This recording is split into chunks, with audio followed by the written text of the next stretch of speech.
ہمیں اب حکومت میں آئے ہوئے 2 مہینے سے تھوڑا زیادہ ہوا ہے، اور اگر میں یہ کہوں کہ ہمیں بھی تھوڑا وقت لگا سمجھنے میں کہ یہ جو نیا ایک سلسلہ ہے جموں کشمیر کا، یو ٹی کے اندر الیکٹڈ گورنمنٹ کا ہونا، یہ چلتا کیسے ہے۔ ہم سب جو یہاں آپ کے سامنے بیٹھے ہیں، کہیں نہ کہیں ہماری حکومت میں رول رہا ہے، لیکن اس حکومت اور اس حکومت میں زمین آسمان کا فرق ہے۔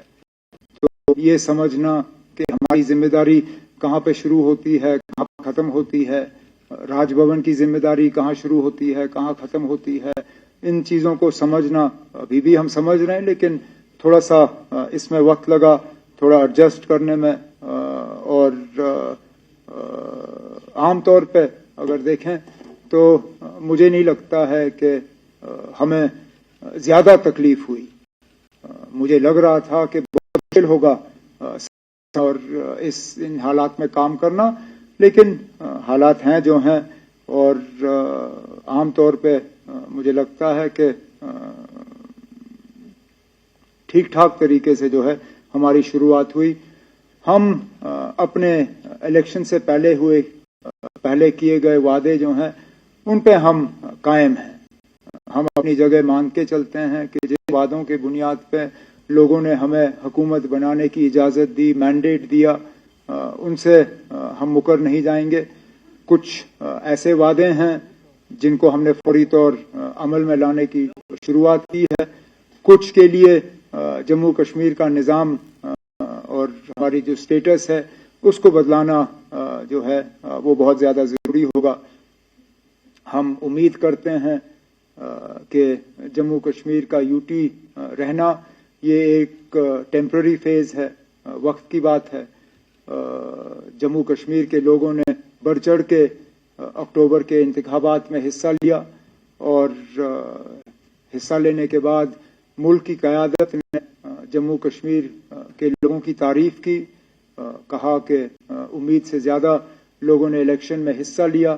اب ہم جموں کشمیر کے باشندے، ہم جو یہاں کے رہنے والے جو ہیں، اب ہم امید کر رہے ہیں کہ الیکشن میں لوگوں نے حصہ لیا، اب اس کا کچھ نہ کچھ تو لوگوں کو اس کے برعکس ملنا چاہیے۔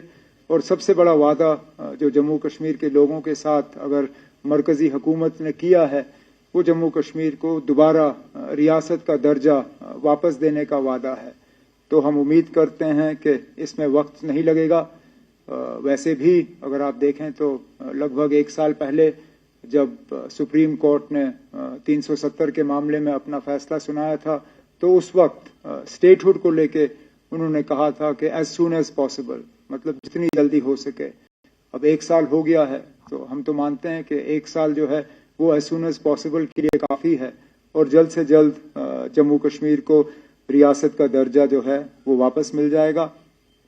ہم اپنی جگہ یہاں پہ اگر ہیں تو لوگوں کی خدمت کرنے کے لیے ہیں، لوگوں کے جو ڈیولپمنٹ کو لے کے جو لوگوں کی امیدیں ہیں، گورننس کو لے کے جو لوگوں کی امیدیں ہیں، ان پہ اتر آنے کے لیے ہیں۔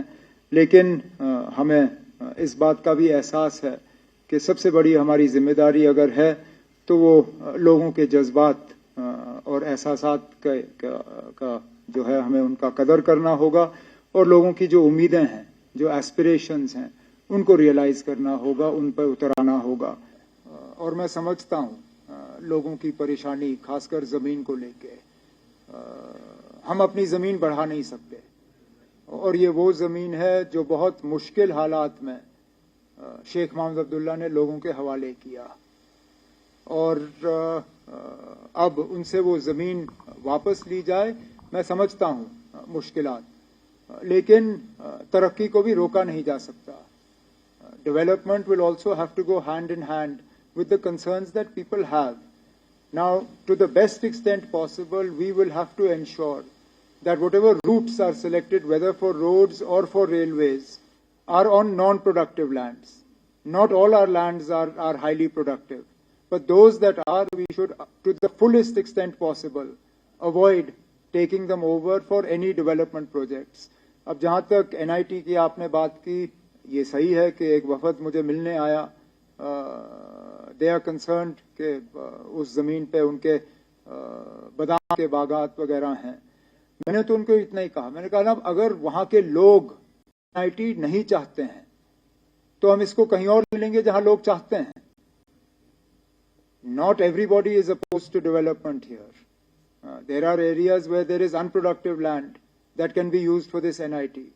So if the people of Pampore or Pulwama or any of those areas collectively, not 5 or 6 people, collectively if the people of that area do not want NIT to be located there, we'll find another location.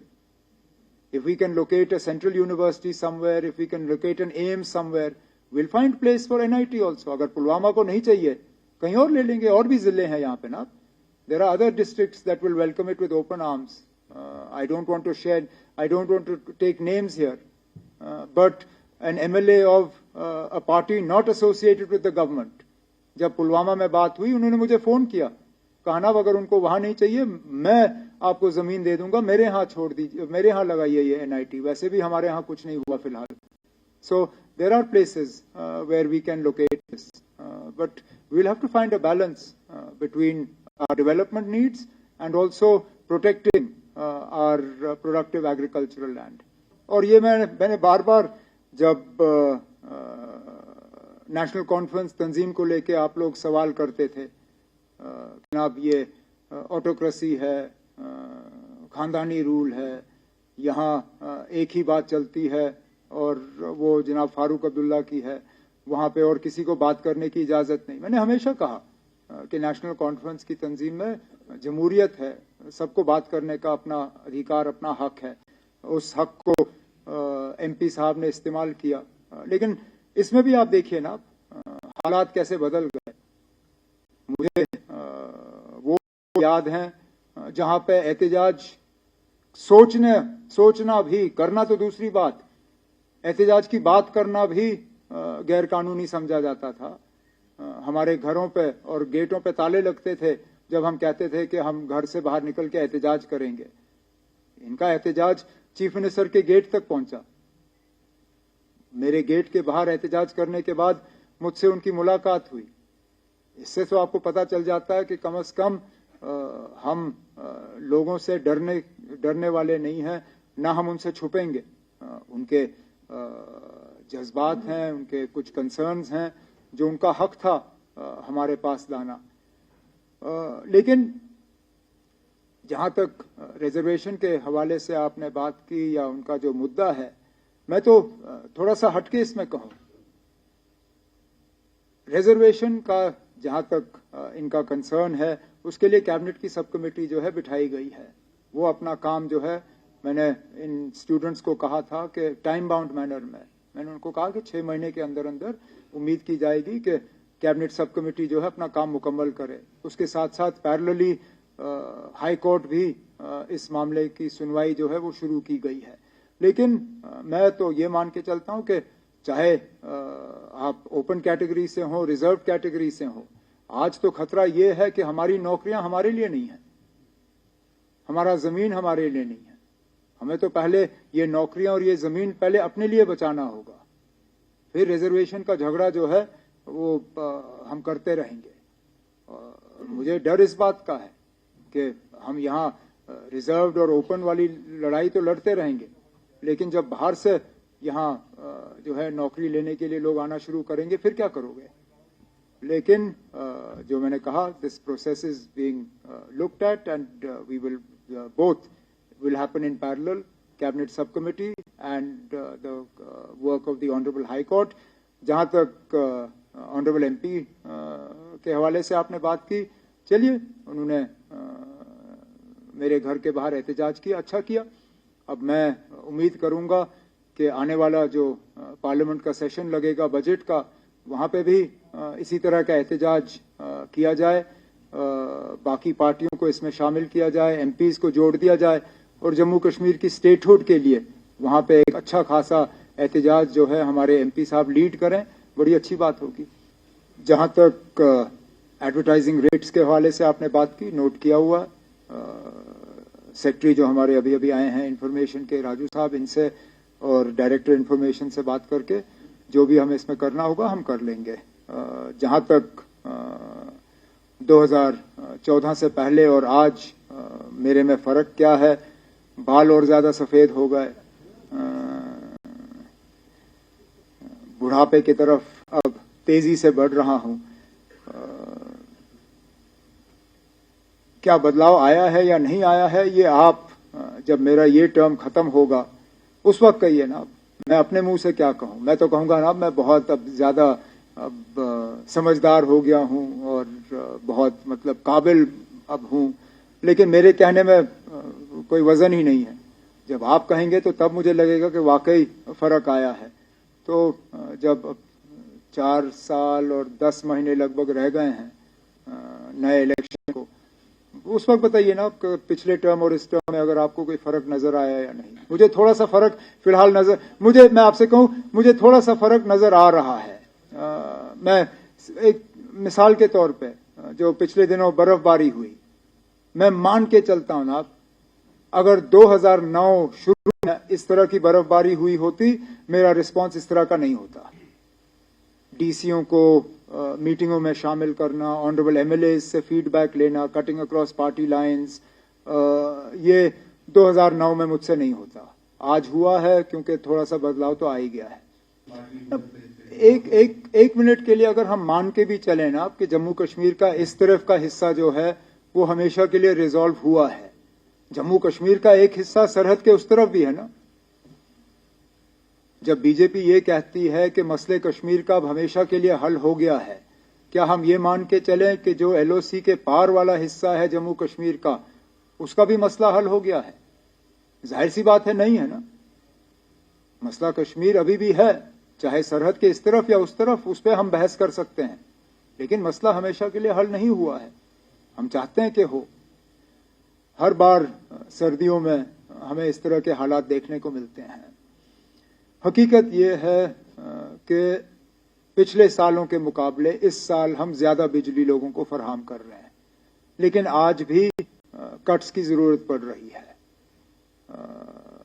انریسٹرکٹڈ اگر ہم load دیکھیں تو جتنا ہم supply کر رہے ہیں اس سے کئی گنا زیادہ ہے. فی الحال 1700-1800 میگا واٹ کے آس پاس جو ہے ہم بجلی سپلائی کر رہے ہیں، لیکن انریسٹرکٹڈ جو ہے وہ اس سے زیادہ ہے. اب آپ مجھ سے پوچھ رہے ہو کہ یہ کب تک حل ہوگا. جتنے زیادہ ہمارے جو پاور پروجیکٹس جموں کشمیر میں بن رہے ہیں، جتنی جلدی وہ کمپلیٹ ہو جائیں تو کم از کم اگر سردیوں میں ان کی جنریشن کم ہو، گرمیوں میں ہم وہ پاور جو ہے ہم بینک کر سکتے ہیں، جو کہ ہم کرتے ہیں. کوشش کی جائے گی کہ ہر سال ہم زیادہ بجلی جو ہے وہ بینک کریں تاکہ سردی میں ہم ان کے پاس چھوڑ دیں، گرمیوں میں وہ بجلی جو ہے ہمیں واپس ملے. لیکن میٹروں کے حوالے سے آپ نے بات کی، یہ حقیقت ہے. فی الحال ہمارے جموں کشمیر کے جو AT&C لاسز جو ہیں وہ 50% سے زیادہ ہیں. مطلب ہر روپے بجلی جو ہم سپلائی کرتے ہیں اس میں سے ہم مان کے چلتے ہیں کہ 50 پیسے ہمیں واپس نہیں آئیں گے. حالانکہ ہمارے مقابلے میں جو ریاستیں ہیں انہوں نے اس نمبر کو اب 10, 15, 17% پہ اتارا ہوا ہے. ہم آج بھی 50% سے زیادہ ہیں. تو ہماری بھی کوشش رہنی چاہیے کہ کم از کم ہم بھی 20% سے کم اپنی AT&C لاسز کو لائیں تاکہ اور زیادہ بجلی ہم لوگوں کو سپلائی کریں. اس کے ساتھ ساتھ ہم نے جو اپنے منشور میں وعدہ کیا ہے 200 یونٹس بجلی دینے کا، وہ تو تبھی ہوگا اگر میٹر لگا ہوگا، کیونکہ جہاں اگریمنٹ ہوگی وہاں پہ ہم یونٹس میجر نہیں کرتے. ہم یونٹ صرف وہاں میجر کرتے ہیں جہاں میٹر لگا ہو. تو ہم جب مارچ کے مہینے یا اپریل کے مہینے میں اپنا یہ اسکیم جو ہے اس کو رول آؤٹ کرنا شروع کریں گے، ظاہر سی بات ہے جہاں جہاں میٹر لگے ہوں گے انہی کو اس چیز کا فائدہ ہوگا. تو جتنا لوگ میٹر کی طرف جائیں اس سے جموں کشمیر کو تو فائدہ ہوگا ہی ہوگا، لیکن انہیں بھی فائدہ ہوگا میٹر کا.